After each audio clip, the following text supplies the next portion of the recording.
मैं डॉक्टर शिखा अग्रवाल, राजकीय महाविद्यालय सुजानगढ़, बीए पार्ट सेकंड के सभी विद्यार्थियों का स्वागत। आज हम अपने पॉलिटिकल साइंस के सेकंड पेपर में पढ़ेंगे भारतीय परिषद अधिनियम 1909। जैसा कि हमने अपनी पिछली क्लासेस में पढ़ा था कि स्वतंत्रता के बाद या स्वतंत्रता के समय संविधान सभा का निर्माण किया गया और उसके माध्यम से भारतीय संविधान का निर्माण हुआ। लेकिन उससे पहले भारत में कौन से कानून लागू थे जिनके माध्यम से यहाँ शासन व्यवस्था को संचालित किया जाता था। ये सच है कि ये जितने भी कानून थे ये सारे ब्रिटिश कानून थे। तो आज हम लोग इस कड़ी में सबसे पहले पढ़ेंगे 1909 का भारतीय परिषद अधिनियम, या जिसे मॉर्ले मिंटो सुधार अधिनियम भी कहा जाता है। ये जो अधिनियम है ये लॉर्ड कर्जन की गलत नीतियों से सामने आया, क्योंकि लॉर्ड कर्जन की जो नीतियां थीं उससे भारतीय जनता बहुत ज़्यादा असंतुष्ट थी और इस कारण लॉर्ड मिंटो और लॉर्ड मॉर्ले ने अपनी नियुक्ति के तुरंत बाद ही सुधार करने के लिए सर अरुंडेल की अध्यक्षता में एक समिति नियुक्त की। इस समिति ने 1906 में अपनी रिपोर्ट दी। 1909 में इसके आधार पर एक विधेयक तैयार किया गया जिसे ब्रिटिश संसद में प्रस्तुत किया गया। इसी को भारत शासन अधिनियम या मॉर्ले मिंटो सुधार कानून कहा गया। ये जो कानून है इसकी प्रमुख विशेषताएं आज हम लोग देखेंगे। सबसे पहली विशेषता है केंद्रीय और प्रांतीय विधान परिषद का विस्तार। केंद्रीय और प्रांतीय विधान परिषदों को ज़्यादा सदस्यता के आधार पर इसका विस्तार हुआ। इसमें जो प्रमुख बातें हैं उसमें पहली बात आती है गवर्नर जनरल की जो विधान परिषद थी उसके अतिरिक्त सदस्यों की संख्या 16 से बढ़ाकर 60 कर दी गई। दूसरी बात इसमें आई प्रांतीय विधान परिषदों में मद्रास, बंगाल और बम्बई के सदस्यों की संख्या 20 से बढ़ाकर 50 कर दी गई, तो वहीं संयुक्त प्रांत की 15 से 60 कर दी गई और पंजाब, असम और बर्मा की विधान परिषदों की अधिकतम संख्या 30 निश्चित की गई। तीसरी बात जो केंद्रीय और प्रांतीय विधान परिषद के विस्तार में आती है वो है 1912 में प्रांतों की सीमाओं में कुछ परिवर्तन हुआ था और उससे अन्य राज्यों की विधान परिषदों की सदस्य संख्या में कुछ परिवर्तन किए गए। दूसरा जो प्रमुख लक्षण है इसका वो है विधायी परिषदों के अधिकारों में वृद्धि की गई। ये किस तरह से की गई इसमें देखते हैं। सबसे पहला आता है जिस भी विधायक ने या विधायी परिषद के सदस्य ने मुख्य प्रश्न पूछा है उसे पूरक प्रश्न पूछने का अधिकार भी दिया गया। दूसरी जो बात आई इसमें वो है विधान परिषद के सदस्यों को बजट पर बहस करने और प्रस्ताव पेश करने का अधिकार भी दिया गया। और तीसरी बात जो इन दो बातों को अधिकार दिए जाने के बावजूद दिया गया था वो है इन अधिकारों का प्रयोग कुछ विशेष नियमों के तहत ही किया जा सकता था। हर समय और हर तरीके से इसका प्रयोग नहीं हो सकता था। अब आते हैं तीसरे लक्षण पर। तीसरी प्रमुख बात आती है इसमें केंद्रीय विधान परिषद में सरकारी बहुमत। गैर सरकारी बहुमत का जो अर्थ है वो है निर्वाचित बहुमत से बिल्कुल भी नहीं। सरकारी सदस्य और सरकार द्वारा नामजद गैर सरकारी सदस्य मिलकर के निर्वाचित सदस्यों से निश्चित रूप से ज़्यादा हो जाते थे। प्रांतीय सरकारों को प्रांतीय विधान परिषदों से अपनी इच्छानुसार कानून बनवाने में कठिनाई नहीं होती थी, क्योंकि वो निर्वाचित सदस्यों से ज़्यादा थे जो नामजद गैर सरकारी सदस्य थे। क्योंकि गैर सरकारी सदस्य सरकार का पक्ष लेते थे और चुने हुए सदस्य विभिन्न हितों के प्रतिनिधि होने के कारण आपस में नहीं मिल पाते थे, तो इस तरह से ब्रिटिश सरकार ज़्यादा अपने पक्ष में कानूनों को बनवा पाती थी। तो इस तरह से जो इसमें बहुमत हालांकि की बात हम अगर करें तो प्रांतीय विधान परिषद में गैर सरकारी बहुमत था। अगली बात आती है इसमें केंद्रीय विधान परिषद में सांप्रदायिक निर्वाचन प्रणाली का प्रारंभ किया गया। जैसा कि हम जानते हैं कि ब्रिटिश सरकार ने फूट डालो और राज करो की नीति को काम में लिया था, तो उसी के तहत इस कानून ने मुसलमानों को पृथक सांप्रदायिक प्रतिनिधित्व प्रदान किया। इसके साथ साथ मुसलमानों को साम्राज्य के प्रति उनकी विशेष सेवाओं को दृष्टि में रखते हुए संख्या के अनुपात में अधिक प्रतिनिधित्व भी प्रदान किया गया। कार्यकारिणी परिषदों में भारतीयों की नियुक्ति और कार्यकारिणी परिषद का विस्तार भी किया गया। इस 1909 के मॉर्ले मिंटो सुधार ने ये घोषणा की कि गवर्नर जनरल की कार्यकारिणी परिषद और प्रांतीय गवर्नरों को कार्यकारिणी परिषदों में भारतीयों को नियुक्त किया जा सकता है। इस आधार पर लॉर्ड सिन्हा को गवर्नर जनरल की कार्यकारिणी का प्रथम भारतीय विधि सदस्य नियुक्त किया गया। सीमित और भेदभाव पर आधारित मताधिकार रखा गया। ये जो सीमित और मताधिकार भेदभावपूर्ण था, इसमें मुस्लिम्स को अलग तो कर ही दिया गया था, इसके साथ साथ गैर मुस्लिम्स व्यक्तियों के मताधिकार की योग्यताओं को भी अलग किया गया। इसके साथ साथ उम्मीदवारों के लिए अनावश्यक रूप से कठोर और भेदभावपूर्ण योग्यताओं को रखा गया। कानून का एक लक्षण होता है या दोष जो इस कानून में हमें विशेष तौर पर दिखाई देता है, वो है अनावश्यक रूप से कठोर और भेदभावपूर्ण योग्यताएं। प्रांतीय परिषदों के लिए संपत्ति संबंधी योग्यताएं रखी गई, जिससे ये स्पष्ट हो गया कि भारतीयों में से बहुत थोड़े से लोग उम्मीदवार के रूप में खड़े हो सकते हैं। सबसे जो कमी इसमें अधिनियम में थी वो थी कि विनियमों द्वारा शासन को किसी भी व्यक्ति को उम्मीदवार बनने से रोकने का अधिकार दिया गया था। यानी इसमें इस तरह की योग्यताएं थी ताकि बहुत कम लोग किसी भी तरीके से खड़े होने का अधिकार या मताधिकार को प्राप्त कर सकें। इसके साथ साथ केंद्रीय विधान परिषद में सरकारी बहुमत दिया गया। केंद्रीय विधान परिषद के 59 सदस्यों में से 37 सरकारी, 5 मनोनीत, गैर सरकारी और 27 निर्वाचित सदस्य रखे गए। इनकी सदस्यता 3 वर्ष हेतु रखी गई। इस अधिनियम में एक और महत्वपूर्ण बात थी कि इसमें भारत के कुछ भागों को प्रतिनिधित्व से वंचित रखा गया। उत्तर पश्चिमी सीमा प्रांत, कुर्ग, अजमेर, मेरवाड़ा आदि जो ब्रिटिश भारत के हिस्से थे वो सीधे गवर्नर जनरल के अधीन थे। इनका एक भी गैर सरकारी सदस्य केंद्रीय विधान परिषद में सम्मिलित नहीं किया गया था और न ही इन प्रदेशों को चुनाव का क्षेत्र बनाया गया था। तो इस तरह से जो 1909 का अधिनियम है, जहाँ एक तरफ ब्रिटिश सरकार कह रही थी कि इसके माध्यम से कुछ सुधार किए गए हैं, तो वहीं वो भारतीयों के लिए वास्तव में बहुत ज़्यादा कारगर उपाय नहीं थे, बहुत ज़्यादा अच्छे हम कहें कि कानून नहीं थे जिससे भारतीयों को बहुत ज़्यादा फ़ायदा हो सके।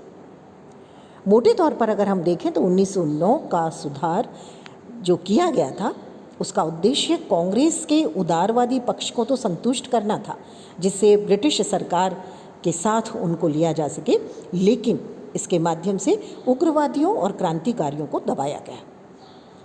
कानून पारित होने के समय ऐसा लगा था कि भारतीयों को शायद बहुत ज़्यादा अधिकार दिए जा रहे हैं, लेकिन वास्तव में ये सुधार कुछ भी नहीं थे, खोखले थे।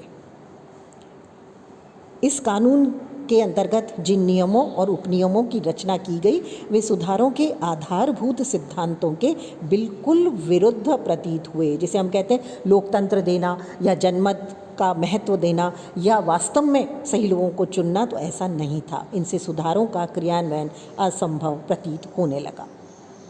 इस आधार पर 1909 के मॉर्ले मिंटो सुधार या भारत शासन अधिनियम की आलोचना की जाती है। सबसे पहली आलोचना जो की जाती है वो है उत्तरदायी शासन की स्थापना इसके माध्यम से नहीं की गई।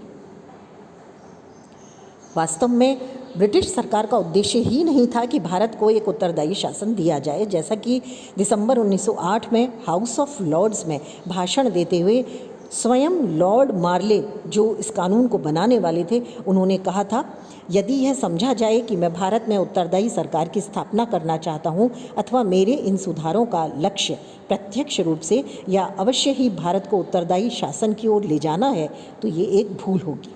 ऐसा कोई लक्ष्य नहीं है।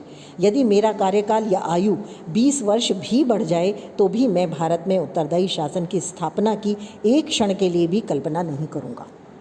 तो जो इस कानून को बनाने वाले थे, उन्होंने स्वयं ये बयान दिया कि वो यहाँ पर उत्तरदायी शासन नहीं देना चाहते थे। 13 मई 1909 में लॉर्ड मार्ले ने एक बार फिर से कहा था, हमारे जीवन काल में और आगामी कई पीढ़ियों तक भारत के लिए स्वराज्य प्राप्ति असंभव है। तो जो इसके निर्माता थे वो स्वयं अपना उद्देश्य स्पष्ट कर रहे थे कि मात्र ये एक जनता को संतुष्ट करने के लिए एक कानून दिया गया था। इसका उद्देश्य भारतीयों को किसी भी प्रकार की सुविधाएं देना या शासन में हिस्सेदारी देना बिल्कुल नहीं थी। जैसा कि डॉक्टर जकारिया ने कहा कि ये अर्थ शून्य थे और मिस्टर मजूमदार ने लिखा, ये केवल चंद्रमा की चमक की भांति थे। कानून का उद्देश्य कुछ भारतीय प्रतिनिधियों को कानून निर्माण और प्रशासनिक कार्यों के साथ संयुक्त कर एक प्रकार के संवैधानिक एक तंत्र की स्थापना करना था। दूसरी जो आलोचना की जाती है वो है सांप्रदायिक निर्वाचन प्रणाली। एक सबसे बड़ी बुराई जिसने भारत समाज को बांट दिया वो इस कानून के माध्यम से सामने आती है, जिसने पूरे राजनीतिक क्षेत्र में एक विष बेल को बोया, जिसका परिणाम आज तक भी हमारे सामने है। पंडित जवाहरलाल नेहरू ने कहा था, ये भारत के भविष्य पर प्रभाव डालने वाली वस्तु है। भविष्य में मुसलमान केवल पृथक निर्वाचन क्षेत्रों से खड़े हो सकते थे और इस तरह से उनके चारों तरफ एक राजनीतिक दीवार खड़ी कर दी गई और भारत से उनको अलग कर दिया गया। ब्रिटिश लेखक P.E. रॉबर्ट्स ने भी ये स्वीकार किया कि सांप्रदायिक प्रणाली ने विभिन्न समुदायों में भेद उत्पन्न कर दिया और उनके हितों का मेल असंभव बना दिया। इस तरह से भारत में सांप्रदायिक प्रणाली की शुरुआत हो गई, जिसने आगे चल कर के सिख, एंग्लो इंडियंस आदि के माध्यम से भी सांप्रदायिक प्रतिनिधित्व की मांग शुरू करा दी। तीसरी आलोचना की जाती है अत्यधिक सीमित मताधिकार और परोक्ष चुनाव। इन सुधारों ने चुनाव की प्रणाली को तो शुरू किया, परंतु उस समय मतदाताओं की संख्या बहुत कम थी।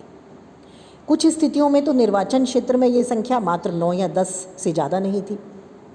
इतने कम मताधिकारी होने के कारण निर्वाचित व्यक्तियों को किसी भी प्रकार से हम प्रतिनिधि, जनता का प्रतिनिधि कम से कम नहीं कह सकते, क्योंकि शर्तें बहुत कठोर थी। इसके अतिरिक्त मताधिकारियों की संख्या इतनी कम होने पर राजनीतिक भ्रष्टाचार की आशंका भी बढ़ने की संभावना थी। एक तरह से ये अप्रत्यक्ष और दोहरी अप्रत्यक्ष प्रणाली थी। साधारण जनता संस्थाओं के सदस्यों का चुनाव करती थी, स्थानीय संस्थाओं के सदस्य निर्वाचक मंडलों का चुनाव करते थे और ये निर्वाचक मंडल प्रांतीय विधानसभा के सदस्यों का चुनाव करते थे। तो इस तरह से जो चुनाव प्रणाली थी वो परोक्ष निर्वाचन के कारण दोहरी हो गई और सदस्य जनता के प्रांत का कोई भी उत्तरदायित्व अनुभव नहीं करते थे। तो इस तरह से सीमित मताधिकार और परोक्ष निर्वाचन के कारण वास्तव में प्रांतीय व्यवस्थापिकाएं देश का प्रतिनिधि होने का दावा नहीं कर सकती थी। चौथी आलोचना आती है मताधिकार में अनुचित भेदभाव। ये एक बहुत बड़ी आलोचना है, क्योंकि इसने आगे जाकर के भी भारत पर बहुत गहरा असर डाला। विभिन्न संप्रदाय के मताधिकारियों को अलग अलग अनुचित भेदभाव के आधार पर किया गया। मुसलमान, मध्यवर्गीय, जमींदार, व्यापारी, स्नातक, इनको मताधिकार दिया गया, लेकिन इसी श्रेणी के गैर मुस्लिम्स को इस अधिकार से वंचित कर दिया गया।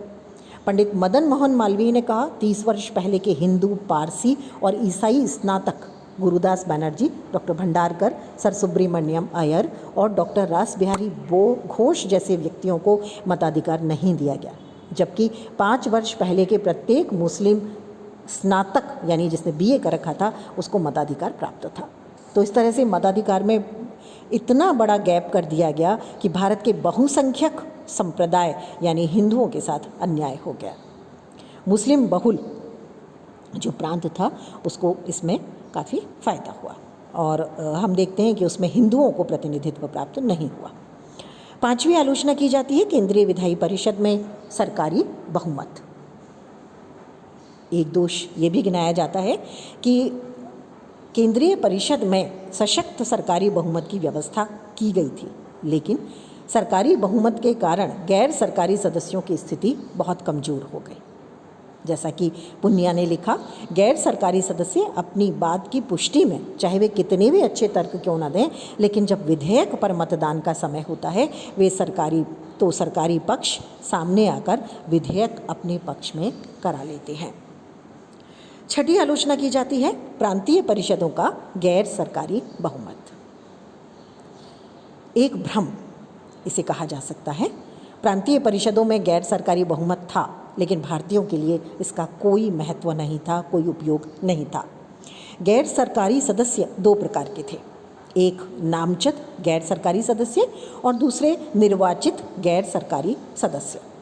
जो नामजद यानी मनोनीत थे गैर सरकारी सदस्य, वो सरकार के इशारे पर काम करते थे क्योंकि सरकार ही उनको मनोनीत करती थी, इसलिए निर्वाचित सदस्य कुछ भी नहीं कर पाते थे। जो सदस्य इतने अलग अलग हितों के प्रतिनिधि होते थे उनके लिए सरकार के विरुद्ध मिलना कठिन था। गैर सरकारी बहुमत का इसलिए भी महत्व नहीं था कि गवर्नर को इन सब मामलों पर निषेधाधिकार की शक्तियाँ प्राप्त थीं। सातवीं आलोचना की जाती है कि विधायी परिषदों की शक्तियाँ बहुत ज़्यादा सीमित थी, इनके पास बहुत ज़्यादा अधिकार नहीं थे। हालांकि कार्यकारिणी परिषद के सदस्यों से प्रश्न पूछ सकते थे और प्रस्ताव लाने का भी इनका अधिकार था, लेकिन प्रश्नों का उत्तर देना कार्यकारिणी सदस्यों के लिए आवश्यक नहीं था और जो प्रस्ताव पास करने का अधिकार था उसमें भी इन प्रस्तावों को मानना या नहीं मानना सरकार की इच्छा पर निर्भर था। विधान परिषद के सदस्य बजट पर बहस कर सकते थे, लेकिन केंद्रीय या प्रांतीय सरकार के 1 रुपये पर भी उनका प्रत्यक्ष नियंत्रण नहीं था। तो एक तरह से ये दिखावे की शक्तियाँ थी, वास्तव में ये शक्तियाँ नहीं थी। गवर्नर जनरल और गवर्नरों ने विधान परिषद की कार्यवाहियों के लिए जो नियम और उपनियम बनाए थे उनके द्वारा सदस्यों के अधिकार और ज़्यादा सीमित हो गए और बहुत से राष्ट्रीय नेता, जिसमें हम उदाहरण के तौर पर NC केलकर को ले सकते हैं, आधारहीन कारणों पर उन्हें चुनाव लड़ने के अयोग्य घोषित कर दिया गया, यानी वो चुनाव नहीं लड़ सकते थे। इस 1909 के अधिनियम में निहित स्वार्थों को बहुत अधिक महत्व दिया गया, ये भी इसकी आलोचना की जाती है, जो भारत के राष्ट्रीय हितों के विरुद्ध थी। इस कानून में भारत के भविष्य के लिए कोई लक्ष्य निश्चित नहीं किया गया था, जैसा कि स्वयं मॉर्ले ने अपने कथनों में, जिसे हमने अभी पहले पढ़ा था, सुना, अभी हमने इस पर बात की, जिसमें उन्होंने कहा कि उनका उद्देश्य भारत को स्वराज्य देना ही नहीं है, तो इसलिए इस कानून के माध्यम से भविष्य के लिए कोई लक्ष्य या योजना नहीं दी गई। तो कुल मिलाकर के अधिनियम के क्रियान्वयन की व्यवस्था इस प्रकार की गई थी कि वास्तव में भारतीयों को कोई सत्ता हस्तांतरित न हो सके।